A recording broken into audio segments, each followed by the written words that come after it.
Amanat Galunggung, isi ajaran Prabu Guru Dharma Siksa, Raja Sunda ke-25.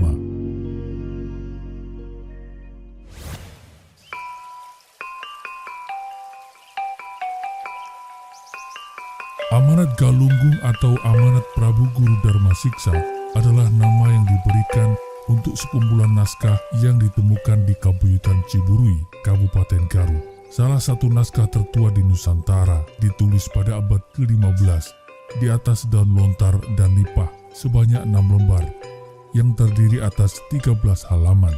Naskah ini menggunakan bahasa dan aksara Sunda kuno, berisi mengenai etika dan budi pekerti Sunda yang disampaikan oleh Rakyat Dharma Siksa, Raja Sunda ke-25, penguasa Galunggung, kepada putranya Raga Suci, Sang Lumahing Taman. Prabu Guru Dharma Siksa pertama kali memerintah di Saunggala, selanjutnya diserahkan kepada putranya dari istrinya yang berasal dari Dharma Agung yang bernama Prabu Purana. Kemudian Prabu Guru Dharma Siksa pindah ke Saunggala II, yang nantinya kerajaan diserahkan kepada putranya yang bernama Prabu Raga Suci. Adapun Prabu Guru Dharma Siksa diangkat menjadi raja di Kerajaan Pakuan sampai akhir hayatnya. Dalam naskah Amanat dari Galunggung tersirat visi hidup yang harus dijadikan pegangan masyarakat dan menjadikan citra jati diri umat manusia, khususnya bagi orang Sunda. Kandungan nilai di dalamnya menjadi kontribusi bagi kepentingan kehidupan berbangsa dan bernegara saat sekarang. Amanat Galunggung berisi ajaran moral. Dalam naskah ini antara lain disebutkan bahwa kabuyutan harus dipertahankan. Raja yang tidak bisa mempertahankan kabuyutan di wilayah kekuasaannya lebih hina ketimbang kulit musang yang tercampak di tempat sampah. Di dalamnya juga berisi tentang tata kelola politik dan pemerintahan yang menyerupai implementasi perpolitikan saat sekarang, yakni menjelaskan tentang kedudukan Tritangtu di bumi, Rama, Resi, Ratu. Ketiganya mempunyai tugas yang berbeda, akan tetapi tidak dapat dipisahkan. Tidak ada di antara mereka yang berkedudukan lebih tinggi dari yang lainnya. Tugasnya setara dan sama-sama mulia. Dunia kemakmuran tanggung jawab Sang Rama, dunia kesejahteraan hidup tanggung jawab Sang Resi, dunia pemerintahan tanggung jawab Sang Prabu. Rama adalah representasi dari unsur Tuhan yang dimanifestasikan dalam tugas Rama, yaitu bidang spiritual. Resi adalah representasi dari unsur alam yang merupakan penyedia bagi kepentingan kehidupan. Dan Ratu atau Prabu representasi unsur manusia yang bertugas mengasuh seluruh kegiatan dan kekayaan negara. Nah, berikut ini adalah isi lengkap dari naskah Amanat Galunggung, Keropak 632 dari Kabuyutan Ciburui, Bayongbong, Garut, dari proyek pengembangan Permusiuman Jawa Barat oleh DRS Aca dan DRS Saleh Dana Sasmita. Simak selengkapnya berikut ini.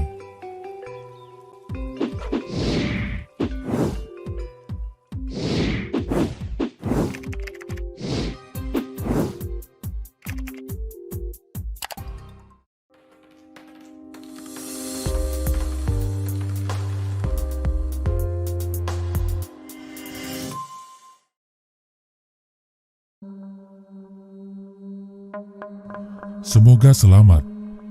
Inilah permulaan tanda peringatan Rahyang bangga ketika ia membuat parit pertahanan Pakuan bernama Rahing Tawuwus.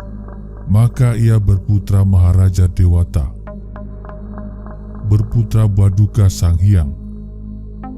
Baduka Sanghyang berputra Prabu Sanghyang. Prabu Sanghyang berputra Sanghyang Lumahing Rana. Sang Lumahing Rana berputra Sang Lumahing Winduraja. Sang Lumahing Winduraja berputra Sang Lumahing Tasik Panjang. Sang Lumahing Tasik Panjang berputra Sang Lumahing Ujung Kembang.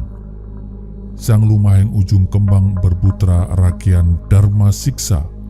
Ia menasihati anak cucu, Umpi, Cicip, Muning, Angga Santana, Kula Santana, Preti Santana, dan anak saudara. Semuanya Demikian pula saudara-saudara kandung. Jangan bentrok karena berselisih maksud. Jangan saling berkeras. Hendaknya rukun dalam tingkah laku dan tujuan. Ikuti. Jangan hanya berkeras pada keinginan diri sendiri saja. Camkanlah ujar Patikrama. Bila kita ingin menang perang, selalu unggul berperang. Tidak akan kalah oleh musuh yang banyak. Musuh dari darat, dari laut, dari barat, dari timur di sekitar negeri. Musuh halus, musuh kasar. Jangan dengan sengaja kita memperebutkan yang lurus, yang benar, yang jujur, yang lurus hati. Jangan berjodoh dengan saudara. Jangan membunuh yang tak berdosa. Jangan merampas milik yang tak bersalah. Jangan menyakiti yang tak bersalah. Jangan saling curiga antara wanita, istri. Jangan saling curiga antara hamba dengan hamba. Waspadalah kemungkinan direbutnya kemuliaan dan pegangan kesaktian oleh Sunda, Jawa, Lampung, Baluk, para pedagang yang akan merebut kabuyutan di Galunggung. Siapapun yang dapat menguasai kabuyutan di Galunggung, ia akan memperoleh kesaktian dalam tapanya. Ia akan unggul perang, ia akan lama berjaya. Ia akan mendapat kebahagiaan dalam kekayaan secara turun-temurun, yaitu bila sewaktu-waktu kelak ditinggalkan oleh para rama dan para resi. Bila terjadi perang memperebutkan kabuyutan di Galunggung, pergilah ke kabuyutan, bertahanlah kita di kabuyutan. Apa-apa yang lebih sulit dipertahankan, dirapikan, semua dengan yang di Galunggung. Cegahlah terkuasainya kabuyutan oleh Jawa, oleh Baluk, oleh Cina, oleh Lampung, oleh yang lainnya. Lebih berharga nilai kulit lasun di tempat sampah daripada Raja Putra bila kabuyutan akhirnya jatuh ke tangan orang lain. Ikutilah terus pantangan-pantangan yang telah ditaati, yaitu membunuh yang tak berdosa, memarahi yang tak bersalah. Demikian pula tidak berbakti kepada pendeta dan leluhur kita sendiri dalam peristiwa dapat direbutnya kabuyutan oleh orang lain. Hindarkan sikap tidak mengindahkan cegahan dan pantangan diri sendiri. Jangan bingung menghadapi musuh kasar. Laskar musuh dapat dilawan, sebaliknya musuh halus tidak dapat diobati. Jampe tidak akan mempan, sumpah kutukan 1000 kali tak akan berguna. Ibarat tawur kurban yang tidak terlaksana oleh perbuatan melampaui batas garis pematang aturan. Mengabaikan aturan dari leluhur orang tua, luput menyadari ucapan kakek dan buyut. Bandingannya pandai besi dengan pandai emas, dalang dengan penabuh gamelan, hamba dengan majikan, petani dengan pemilik tanah, laki-laki dengan perempuan.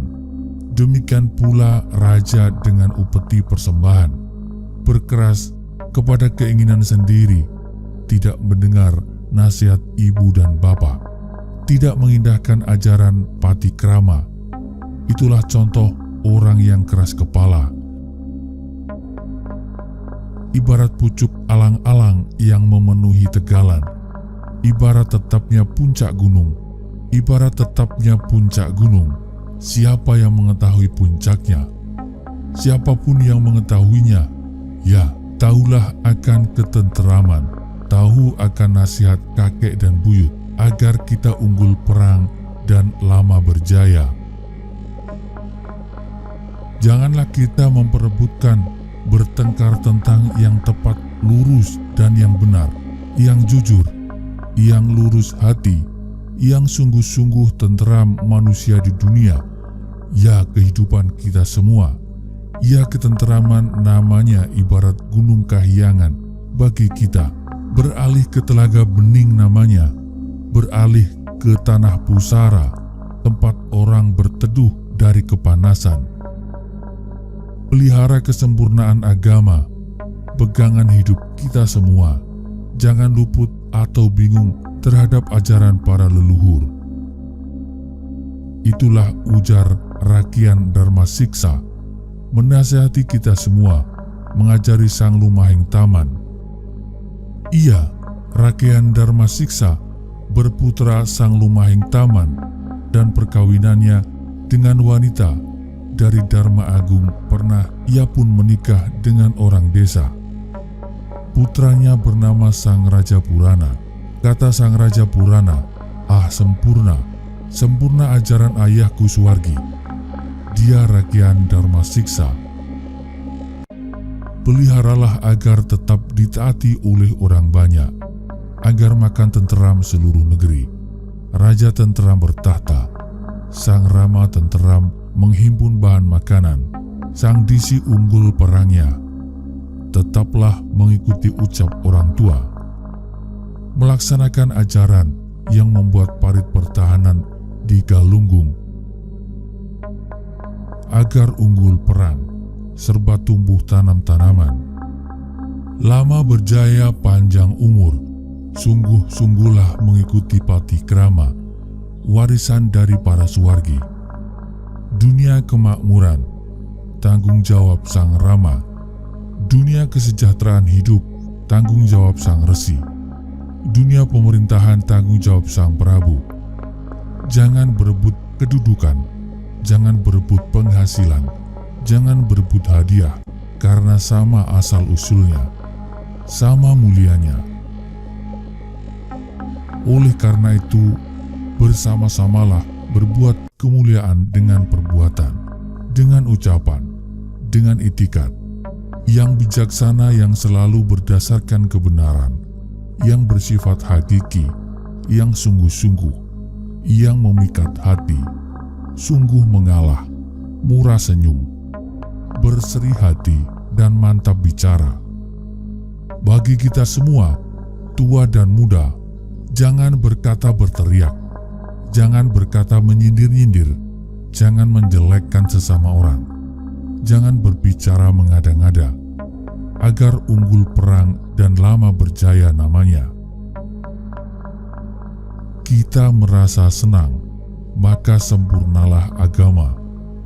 Kasih sayang kepada sesama manusia, maka kita dianggap bangsawan, maka kita dikatakan orang mulia oleh Sang Rama. Menurut ajaran dalam patikrama, bagi kita, laki-laki dan perempuan, yang beramal ia bertapa. Itulah perbuatan kita. Buruk amalnya berarti buruk tapanya, sedang amalnya berarti sedang tapanya, sempurna amalnya berarti berhasil tapanya.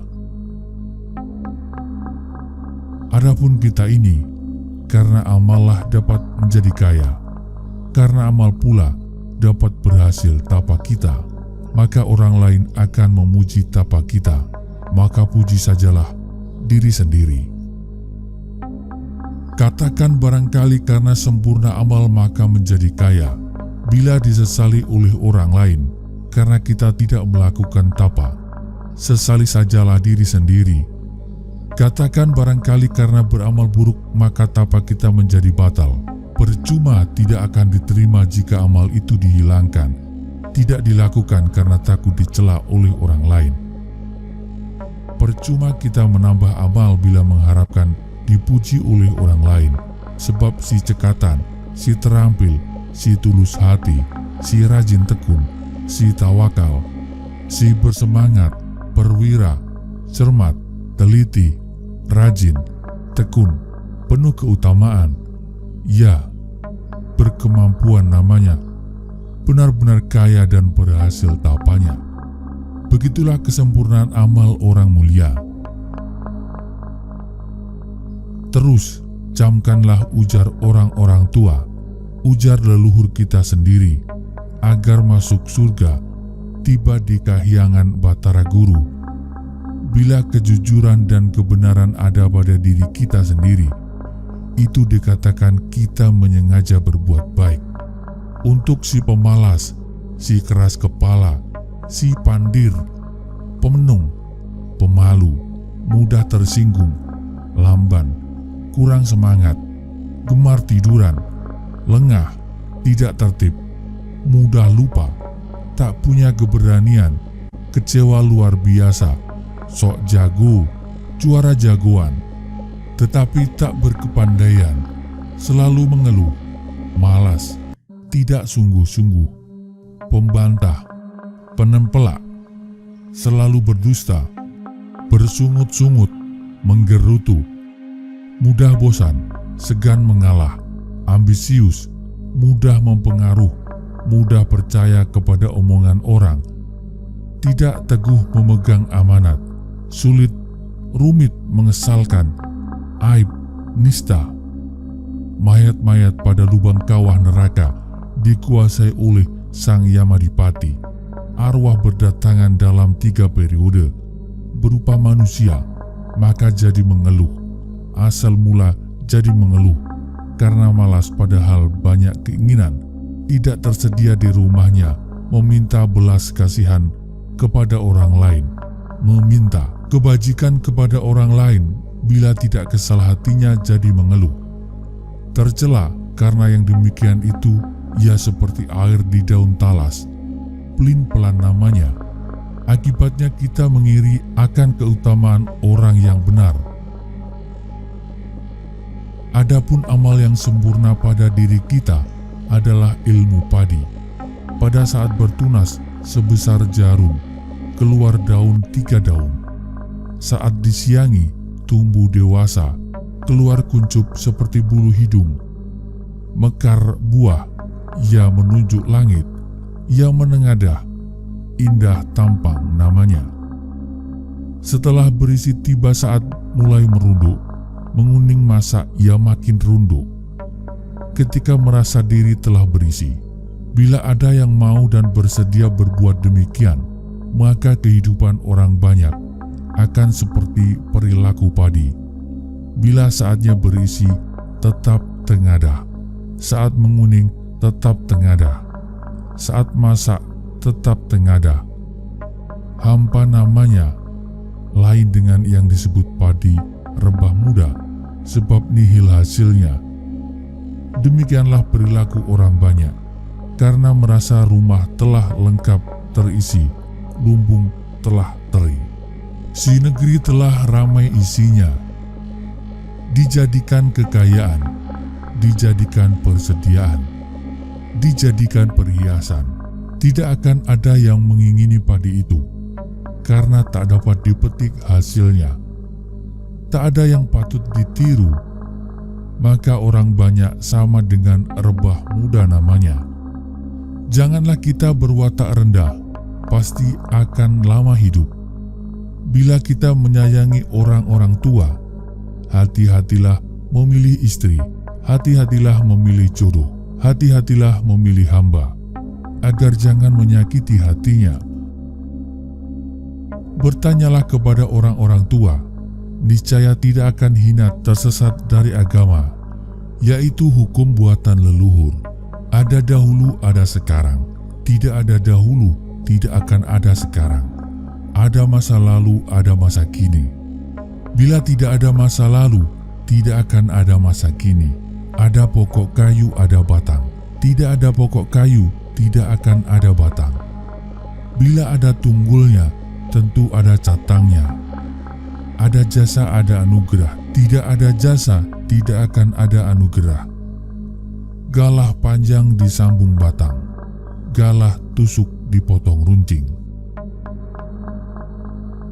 Akhirnya malah kita merasa tidak melakukan amal baik, lalu berkelana ke barat, ke timur, ke utara, ke selatan. Banyak tempat tinggal, senang berpindah-pindah, banyak tanaman-tanaman, banyak tempat peristirahatan, perhiasan perak, bertulang, senang memelihara ternak, ingin banyak hamba. Tidak akan terlaksana karena tidak beramal baik. Salah tindak pada orang terkemuka, ia pemilik tanah, ia penguasa, ia pendeta, semuanya salah tindak. Ia bahkan raja seluruh dunia salah tindak, makin semerawut tanpa kepastian dunia ini. Kata Ragian Dharma Siksa, urung memperoleh rumah banyak, lebih baik jangan beristri banyak. Urung bertapa mencapai kesucian diri, lebih baik jangan bertapa. Tak akan terlaksana karena kita tidak berkarya, karena tidak memiliki keterampilan. Tidak rajin karena merasa diri berbakat buruk, malah lalu kita jatuhi. Percuma saja, ibarat galah panjang disambung batang namanya. Mereka yang utama, yang takut akan kutukan, taat kepada orang-orang mulia, kepada pemilik tanah dan penguasa, banyak memiliki keterampilan, cerdas, cekatan, terampil, ya ibarat galah tusuk dipotong runcing namanya. Tidaklah mengurungkan menyia-nyiakan amal baik mita bila demikian halnya. Kita tiru wujud Patanjala. Pata berarti air, jala berarti sungai. Tidak akan sia-sia amal baik kita bila kita meniru sungai itu, terus tertuju kepada alur yang akan dilaluinya. Senang akan keelokan, jangan mudah terpengaruh. Jangan mempedulikan hal-hal yang akan menggagalkan amal kita. Jangan mendengarkan, memperhatikan ucapan yang buruk. Pusatkan perhatian kepada cita-cita keinginan sendiri. Ia sempurna, ia indah. Tema yang dimuat dalam video ini terjadi puluhan bahkan ratusan tahun silam, sehingga sangat mungkin tidak sama persis seperti asal kejadian. Catatan sejarah bisa saja berbeda dengan bukti dan kenyataan. Terhadap hal itu, admin terbuka pada setiap masukan. Admin juga tidak menganggap bahwa yang kami sampaikan adalah satu kebenaran tunggal. Admin menerima setiap kemungkinan dan masukan. Terhadap figur dan tokoh yang diceritakan, admin berlepas pandang dalam menilai, menghakimi maupun menghukumi. Kami memegang kaidah Wama jaro baina sohabi naskutu, seluruh yang terjadi antara para sahabat sengaja kami perluas artinya jadi sejarah secara umum. Kami diam, tidak ikut campur, tidak membahas. Di mata admin, masa lampau dan seluruh dinamika di dalamnya adalah hikmah. Terima kasih. Salam hangat. Assalamualaikum warahmatullahi wabarakatuh.